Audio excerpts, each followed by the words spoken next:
Two,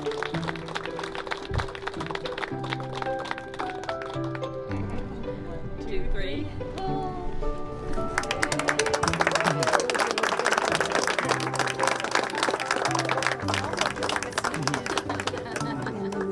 We are here to honor someone whose impact in the Tri-Cities was profound and lasting. Robert L. Ferguson, known to his family, friends, and colleagues as Bob, lived through monumental events in history. The Great Depression and World War II when he was a boy in Dover, Idaho, in a home with no indoor bathroom, hot water, or a telephone. The Cold War when Bob served in the Army Reserves Officers Training Corps and graduated with distinction, going on to serve the U.S. Army Ordnance Corps before working for the Atomic Energy Commission and its successor, the U.S. Department of Energy. And the Korean War, the space race, and many other defining times. Bob's career started with General Electric at Hanford in 1957 and took him throughout the country before he returned to Hanford in 1972. And in 1978, he was appointed Deputy Assistant Secretary for Nuclear Programs under President Carter. But his love for his community, our community, and nearby Spokane, where his wife, Katie, was from, brought him back home to the Tri-Cities in 1980. Bob spent more than 30 years advocating for this community, working to expand the Tri-Cities economy. Author C. Mark Smith said of Bob that he was one of the most important figures in the history of Hanford and the Tri-Cities. Bob, along with Sam Volpentest, Mike Lawrence, and other community leaders and elected officials have all believed in the potential of the Tri-Cities and in the visioning of the transition of the Tri-Cities economy beyond Hanford. They fought relentlessly for decades to find new missions and projects to create jobs so that our economy could remain strong through the ups and downs of the Hanford site cleanup and endure once the cleanup ends. Bob was tenacious and always looking for the next project to move our community forward and support startup companies. But if something didn't work out, he moved on, always looking forward towards the next project and the next idea. At times, it seemed like he wanted the impossible. He would reach so far and push so hard and encourage us all to think bigger. Sometimes to the point where I just have to tell him, I am not going to go in that DC office and say what you just asked me to say to them. I'm not doing that, Bob. And he would just laugh, but he kept pushing and he kept explaining and educating. So looking back, some of the things that really excited him may have been impossible, but Bob knew by reaching beyond what seemed possible, by going after the big and possible dreams, that we could all get farther than any of us could imagine, especially if we were working together. And on a personal note, I will always remember the twinkle in your father's eye and his little smile. He was a mentor, he was a friend, and I thank him truly for always his encouragement and support of me in my professional career. We worked together on the transfer of what the next phase of Hanford lands might look like in the future with the Northwest Clean Energy Park and what that could look like, and on advocacy for Hanford site cleanup, and so much more. He always encouraged, again, Carl, Guy, David Reblog, myself, and so many others, that we were heading in the right direction and we were doing the right thing in the broad cross-section of the community, working with our industry to advance clean energy, and all it promised for the Tri-Cities and our nation's future. Even when he was in poor health, he was still thinking about opportunities for the Tri-Cities. He was always asking us questions, asking us to get back information to him, sharing information, working to make our community better. I do recall my last interaction with Bob. He was a member of the Richland Rotary Club, and he was thinking about starting a scholarship to support students seeking STEM energy careers to complement INEF. And we talked about setting up a time to speak about it, but unfortunately we were not able to have that conversation.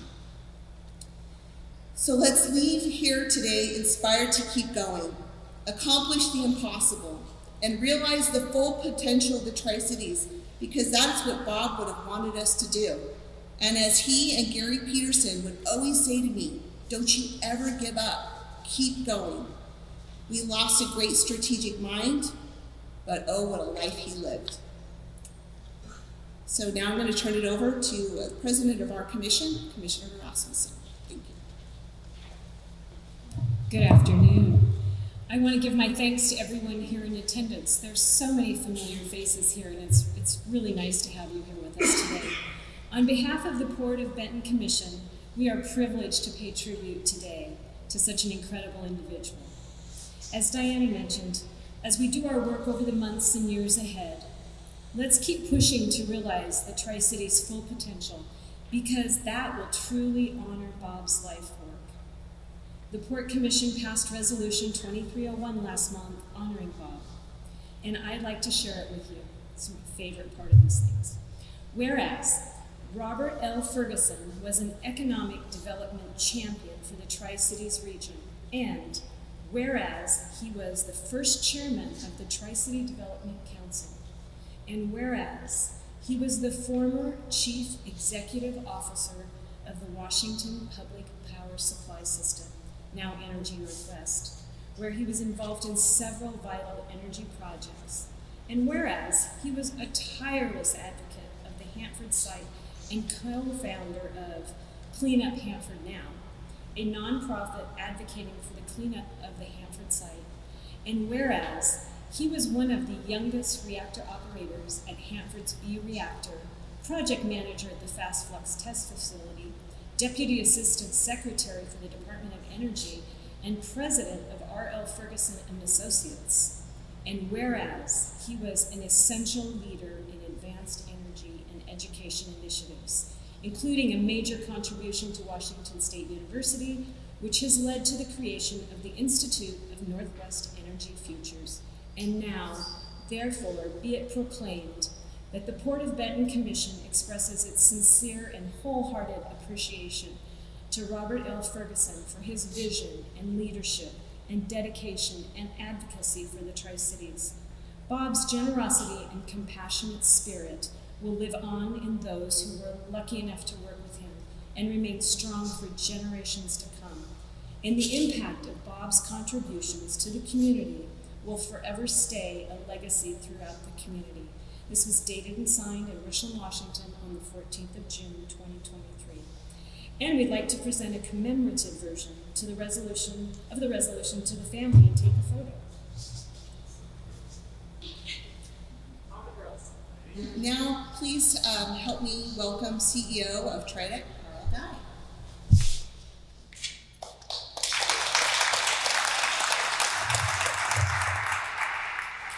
Thanks, Diane. And I'd like to thank everybody for coming out today to give tribute to Bob Ferguson.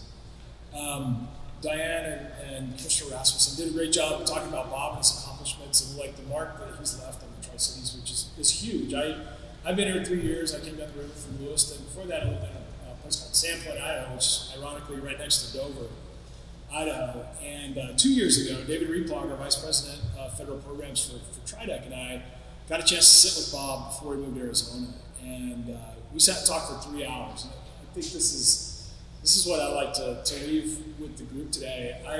After living 16 years in Sandpoint, to meet Bob, who I'd read about in Mark's book, and I knew the mark that he had left on our community. But he was from the town that my wife was born in, our kids were born in, and I think he's such a fitting tribute to the Inland Northwest, right? From Dover, Idaho to Gonzaga Prep, on a scholarship that he earned, to Gonzaga, and then onto the Army, and then onto the Atomic Energy Commission. I mean, he set the standard for leadership in our community with the most humble of roots and the connection with our community that I was struck by that day. The 3 hours that we spent together, I learned more about nuclear energy in general, our community, leadership, economic development, and I could go on and on because we met for 3 hours over a couple bottles of wine. But it was an amazing connection with somebody that had been such a leader.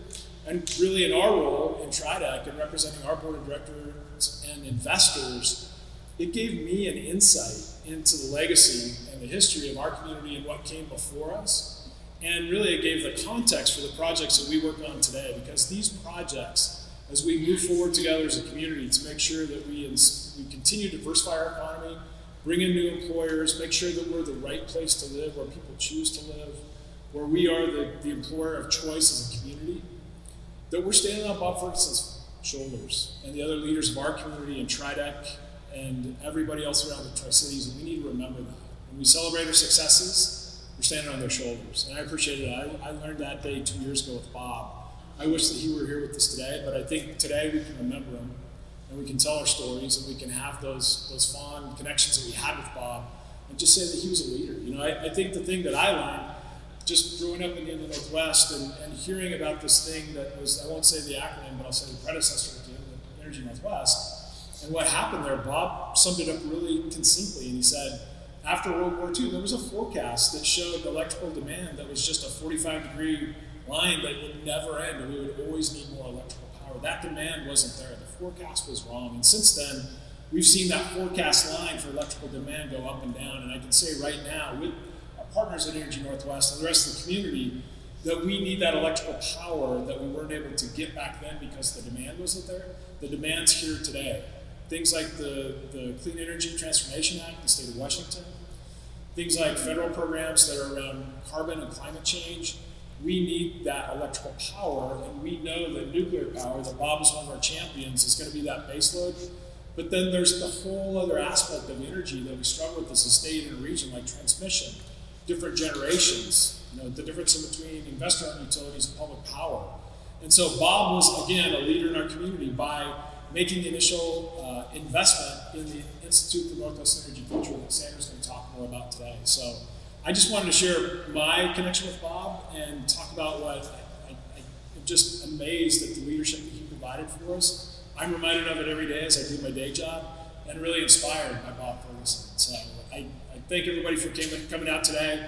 Look forward to meeting with those of you, like Bob's family I haven't had a chance to meet yet and connecting. But yeah, it's a great day, and it's a great day to remember Bob Ferguson. Thank you.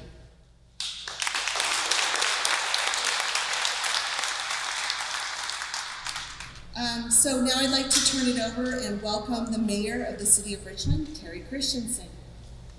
Mayor?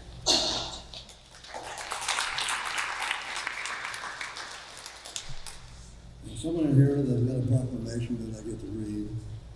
But I will be one person that doesn't speak today that knew Bob.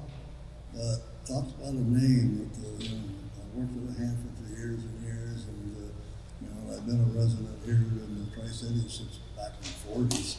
So it is a person you feel like you knew, because there was so much going on all the time.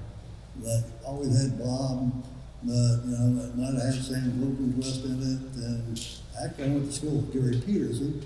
So, it was always fun to run into Gary, and him and Bob were, along with Sam, were probably the biggest advocates that I've ever seen. Proclamation honoring Robert Bob Lewis Ferguson for distinguished service to the city of Richland and the Tri-Cities community. Whereas Robert Bob Lewis Ferguson was a nuclear-trained physicist and the first Deputy Assistant Secretary for Nuclear Energy Programs, and whereas Robert L. Ferguson profoundly influenced the growth of Richland and the nuclear industry, founding multiple nuclear-related businesses, serving as the first chairman of the Tri-Cities Nuclear Industrial Council, now TriDec, and advocating for nuclear safety and accountability. And whereas R.L. Ferguson, through his generous philanthropic efforts, was a champion of the Tri-Cities and improved the local economy and the way of life. And whereas the city of Richland is honored to recognize R.L. Ferguson for his extraordinary contributions, entrepreneurial spirit, and commitment to the community. Now therefore, I, Terry Christensen, by virtue of the authority vested in me as mayor of the city of Richland, Washington, do hereby proclaim July 6, 2023 to be R.L. Ferguson Day in the city of Richland, and do hereby recognize R.L. Ferguson for his dedication and service to the city of Richland and Tri-Cities. And it is signed by me, and it is my honor to be able to give you this.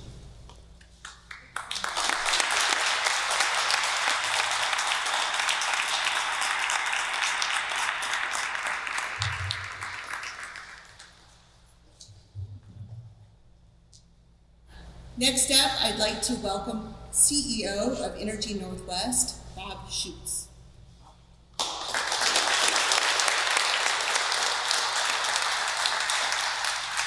So this morning I counted the pictures outside my office where all the managing directors of Washington Public Power Supply System and now Energy Northwest are, and I'm 7 after Bob finished his service there. So certainly a lot has gone on in our community since that time. But I did not know Bob. Sadly, I've been in town for 10 years and never managed to bump into him. But I have heard his name often.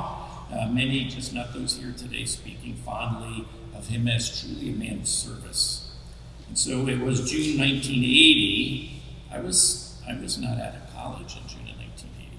But that's when the Energy Northwest Board of Directors and Executive Committee appointed Mr. Ferguson, Bob, as Energy Northwest's 4th managing director.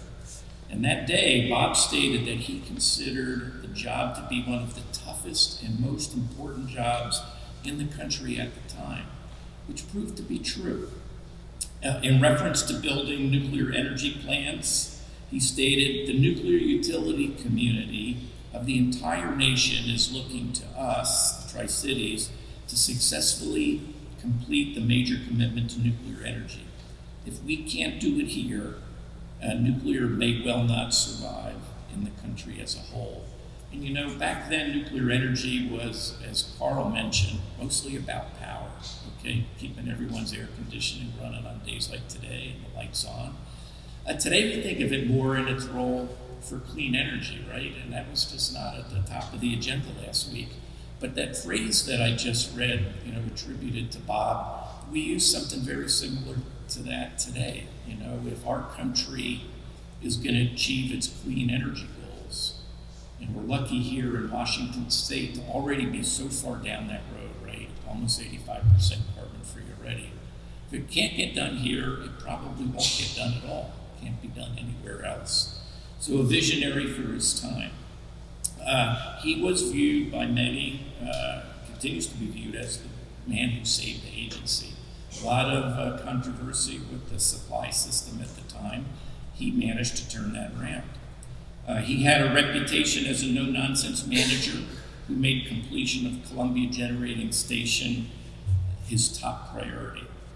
And while he served as managing director until 1983, he didn't actually see the plant commission, which happened the very following year. But both supporters and critics of the agency credited him with turning around what was at the time a pretty troubled agency. The BPA administrator at the time, Peter Johnson, referred to Bob as an outstanding individual who saved the day. And I couldn't agree more, given his service not just to Energy Northwest and the supply system, but to the community throughout his lifetime. Bob, as you've heard from others, certainly served the community, and his generosity has significantly advanced the Tri-Cities and will continue to do so for many years to come. It has been said that a life of significance is about serving those who need your gifts, your leadership, and your purpose. And I think we've all heard that Bob certainly led a life of significance, and I believe we can all learn a lot from the legacy that he left behind. So to Bob, thank you for your service. To his family, thank you for your service as well.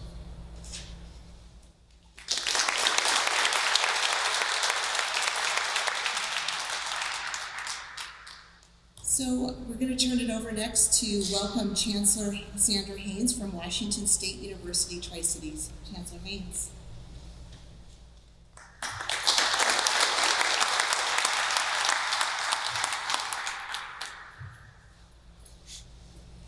Well, it is certainly an honor to be here today, for sure. So thank you so much, Diane, for having me. And I want to welcome everybody and thank you all for coming to honor this great man. Carl, I had several of those 3-hour meetings with Bob, and every one of them was as fascinating as the first, and I learned so much from him every time I met with him, and I cherish those memories, absolutely. As you have already heard, Bob's vision and leadership were fundamental, foundational, actually, for the Tri-Cities community and also for Washington State University Tri-Cities. His passion and commitment to the future of this region will live on through the investments that he made of his time, his talent, and his treasure that he made to the people and the institutions that are here while he was here during his lifetime. Bob was involved in early discussions about the expansion of the Tri-Cities campus, the Washington State University Tri-Cities campus, into a full-fledged WSU campus. We owe a great deal to him for us being here in the Tri-Cities. His financial support of Washington State University Tri-Cities created scholarships and the first endowed faculty position in energy and the environment, which led to the creation of the Institute for Northwest Energy Futures. And if you haven't heard about it yet, you will hear about the Institute for Northwest Energy Futures very soon and for a long time to come. His endowment led to state funding of nearly $10 million to develop out that institute. I'm sure that he would be very pleased with that return on investment. Bob's gift was the first step in the development of this institute that is dedicated to understanding and shaping the region's diverse energy resources, directly leveraging WSU's research strengths in water resources, environment, agriculture, policy, and economics. And this matched his initial dreams for a WSU campus located right here in the Tri-Cities.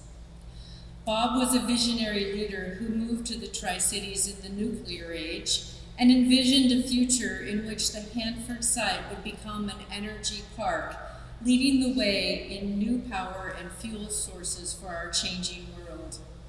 He was, as you've already heard, an advocate for nuclear power, the Hanford site cleanup, and economic development. He had a strong desire to shift the focus of the Hanford site into an energy park and was thus really, truly the first advocate for what I like to call cleanup to clean energy. He worked tirelessly with the Tri-Cities community in bringing the vision to reality and to create a place in which art and education could truly thrive. Bob's legacy will live on through the students who benefit from his scholarships that he funded and through WSU Tri-Cities' continued efforts to address the increasing demands for resilient, affordable, and available low-carbon electricity and transportation fuels. It is fitting that the street that now bears his name will be on the intersection of this building, which will house the WSU Department of Energy Hanford History Project, as his legacy leaves an indelible mark on Hanford, WSU Tri-Cities, the community, and the region. So thank you so much for coming today to honor this incredible man.